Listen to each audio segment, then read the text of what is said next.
ረመዳን ላይ ሙሽራ ነበርኩኝ። እናም በቀኑ ክፍለ ጊዜ 2 ጊዜ ግንኙነት አድርጌያለሁኝ። እኔ አላውቅም ነበረ። ባለቤቴን ስጠይቀው ችግር የለውም ሰው ጠይቄያለሁ ቀዳ አውጡ እንጂ ችግር የለውም ተብሏል አለኝ። አሁን ክልክል መሆኑን አወቅኩኝ፣ ግን ጾም ለመጾም ያመኛል አልችልም። ከፋራውን በምን መልኩ ላውጣ? እንዲሁም ባለቤቴም ጭምር ምን እናድርግ? እሱ አያመውም። ከፋራውን እኔ በከፍልለት ይሆናል በገንዘብ ወይስ በምግብ ላውጣ የሚል ነው። ማንኛውንም ሰው አይደለም ፈትዋ መጠየቅ ያለብን። ዲን ጫወታ አይደለም። ዲን ከማንም የሚወስዱት የሚቀበሉት ነገር አይደለም። ዲን ውድ ነው። ዲን ማለት ህይወት ነው። ዲን ማለት የአኼራ ሱራጥ መሻገሪያ ጀነት መግቢያ ዋጋ ነው። ሲያመን ማንኛውም ሰው እንዲያክመን ገላችንን ስጋችንን አሳልፈን እንደማንሰጠው ሁሉ ዲናችንን አቂዳችንን ከማንም ልንወስድ ለማንም አስተያየት ልባችን ክፍት ልናደርግ አይገባን። ፈትዋ መጠየቅን በተመለከተ አላህ ተባረከ ወተዓላ ራሱን የቻለ የቁርአን አንቀጾችን አውርዷል። ፈስአሉ አህለ ዚክሪ ኢን ኩንቱም ላ ተዕለሙን ብሏል። የማታውቁ ከሆነ አዋቂዎችን ጠይቁ ብሏል። ማታውቁ ከሆነ ጠይቁ ብቻ አይደለም የሚለው የቁርአኑ አንቀጽ አገላለጽ። አንድም አንቀጽ አይደለም ከአንድ በላይ አንቀጾች ላይ የማታውቁ ከሆነ የእውቀት ባለቤቶችን ጠይቁ ብሏል። ሲያመን የጤና ባለሙያነቱ የተረጋገጠ ሰው ጋር እንደምንሄደው ከዲን አንፃር ማናቀው ነገር ሲኖርም ዓለምነቱ የተረጋገጠ ሰው ጋር ልንቀርብና ልናማክር ልንጠይቅ ይገባናል። ረመዳን ላይ በቀኑ ክፍለ ጊዜ ቀን መሆኑን ያወቀ ግብረ ስጋ ግንኙነትም ጾምን እንደሚያፈርስ ያወቀ የግብረ ስጋ ግንኙነት የፈጸመ ሰው ትልቅ ጥፋት አጥፍቷል። አንደኛ ደረጃ ጾሙ ይፈርሳል። ሁለተኛ የረመዳንን ቀን ክብሩን በመዳፈር ወንጀለኛ ይሆናል። በመቀጠል ከፋራ ይወጅብበታል። ከፋራው አንድ ባሪያ ነፃ ማውጣት ነው። ይሄን ማድረግ ካልቻለ 60 ቀን በተከታታይ መጾም ነው። ይሄን ማድረግ ካልቻለ 60 ምስኪን ማብላት ነው።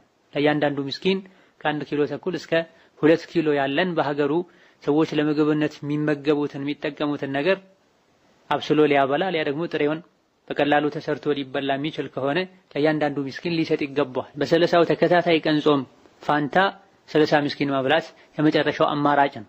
ገንዘቡ አይደለም የሚሰጠው፣ በእህል በምግብ ነው ሊሆን የሚገባው። ቁርአን ላይ ኢጥዓም ከተባለ ማብላት ከተባለ ገንዘብ መስጠት ሳይሆን እህል መስጠት ነው። ስለዚህ ረመዳን ላይ በቀኑ ክፍለ ጊዜ ለሙሽራም ይሁን ለቆዩ የትዳር አጋሮችም ይሁን ግብረ ስጋ ግንኙነት ማድረግ ሐራም ወንጀል። ስሜቱን መቆጣጠር የማይችል ሰው ረመዳን ላይ ሊያገባ አሊያ ደግሞ ረመዳን መግቢያ አካባቢ ላይ ኒካህ ሊያስር አብሮ ሊሆን ከሚስቱ ጋር አይገባም። ለማድረግ ሁኔታዎች ካስገደዱትም ጥንቃቄ ሊያደርግ ቀን ላይ ከፈጅር ጀምሮ እስከ መግሪብ ባለው ከባለቤቱ ሊርቅ ይገባዋል። አይደለም ግንኙነት ባል ሚስቱን እንኳ መሳሙ በረመዳን በቀኑ ክፍለ ጊዜ ስሜቱ እንዲቀሰቀስ ጾሙ እንዲፈርስ ሰበብ የሚሆን ከሆነ መሳም ሁሉ ይከለከላል። ግንኙነት ጾም እንደሚያፈርስ ያወቀ በራሱ ፍላጎት ሳይረሳ ሆን ብሎ ግንኙነት የፈጸመ ሰው አንድ ባሪያ ነፃ ማውጣት አለበት። ከሌለ የሚገዛበት አቅም ከሌለው አሊያ ደግሞ ባሪያ ሊገዙት የሚችሉት ባሪያ ከሌለ ቀጣዩ አማራጭ ጾም ነው። ጾሙ በተከታታይ 60 ቀን መሆን አለበት። ደከመኝ ሰለቸኝ ብለው ቢያቋርጡ የጾሙት 40 ቀን ይሁን 50 ቀን እንዳልጾሙ ነው የሚቆጠረው፣ ዜሮ ይሆናል። ታሞ ከሆነ ካቆሙበት መቀጠል ይቻላል። ሴት ልጅ የወር አበባ ደም ገጥሟት ከሆነ ካቆሙበት መቀጠል ይቻላል። መጾም ማይቻል መጾሙ የማይቻል ቀን ጣልቃ ከገባ ካቆሙበት መቀጠል ይቻላል። ሳያቅ እንዲህ አይነትን ነገር የፈጸመ ሰው እንደ ሁኔታው ይታያል። ማወቅ የሚችልበት አማራጭ ያለው ከተማ ላይ የኖረ ዑለሞች ያሉበት አካባቢ ላይ የኖረ በግዴለሽነት በቸልተኝነት ከሆነ ሳያቅ ቀርቶ ይሄን ያደረገው ዑድር አይኖረውም፣ ከተጠያቂነት ከከፋራ አይደንም። ነገር ግን ዒልምና ዑለሞች የሌሉበት ገጠር ውስጥ የሚኖር ሰው አሊያ ደግሞ አዲስ የሰለመ ሰው ይሄን ካደረገ ጾሙም አይበላሽም፣ ቅጣቱም ግዴታ አይሆንበትም። በሽተኛ የሆነ ሰው መጾም ካልቻለ ወደ ማብላት ይሸጋገራል። ለእያንዳንዱ ሰው 60 ምስኪን ማብላት ነው።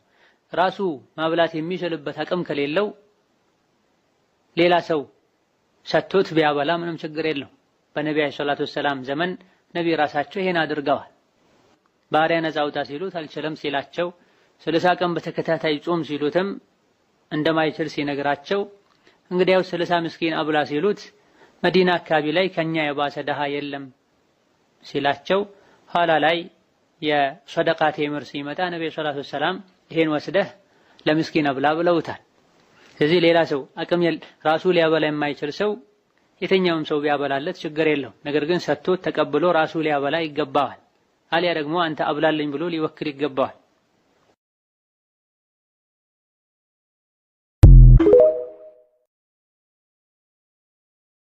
ረመዳን ላይ